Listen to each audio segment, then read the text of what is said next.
Hey all you anime heads! Like my Shinji cosplay?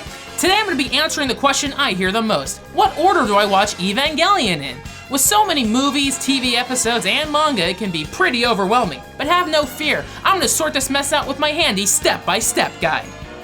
Evangelion is an anime franchise created by Hideaki Anno about teenagers and giant robots. It's hailed as a masterpiece, but people are often too intimidated to watch it because of its confusing production history. I'll admit it's a pretty complex show, so I must recommend that if you've never seen anime before, Eva isn't the place to start. Instead, I'd recommend watching Cowboy Bebop. Cowboy Bebop is a great first-timer anime. It's about a space pirate named Spike Lee who travels the galaxy with his dog and best friends Jill Valentine, General Batu, and Lil Einstein. The Cowboy Bebop TV show is 26 episodes with a separate movie that takes place between episodes 22 and 23. I'd recommend watching all 26 episodes first and then watching the movie. Now that we've seen Cowboy Bebop and are familiar with anime, it's time for some Evangelion. The first thing you should watch is Death and Rebirth, which is half part a compilation of the whole TV series and half part an incomplete movie. You might be really confused going in, but don't worry, that's part of the Eva experience. Now that you've been shaken up by Death and Rebirth, it's time to start watching the show. But don't get ahead of yourself, just watch episode 1. After you finish, watch it again just to make sure you understood everything. Then watch it a third time for good measure. Hungry for more? Now you can watch episodes 2 through 24.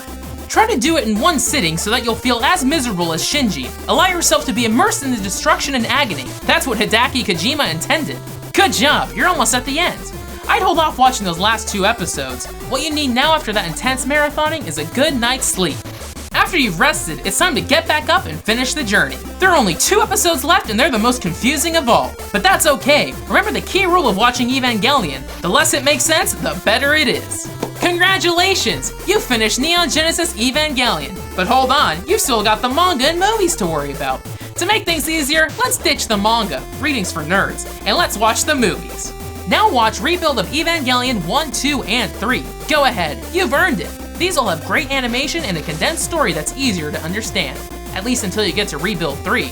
Now that you've finished watching the show and the Rebuild, you can either wait a few years for Rebuild 4 to come out or just skip to the end. The end of Evangelion, that is. Watch these final 87 minutes and then you're off the hook. You can now start bragging to your friends about how much of an elitist nerd you are.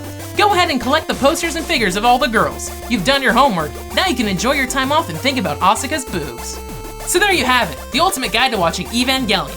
Of course, some people would argue that the easiest thing to do is just to start at episode 1 and watch everything in order, but that makes a little too much sense. Eva's an abstract and crazy show, so why watch it like a regular series? Of course, you could also just ignore Eva completely and watch Gurren Lagann instead. I mean, that show's got way bigger robots and way hotter girls. Like, way hotter.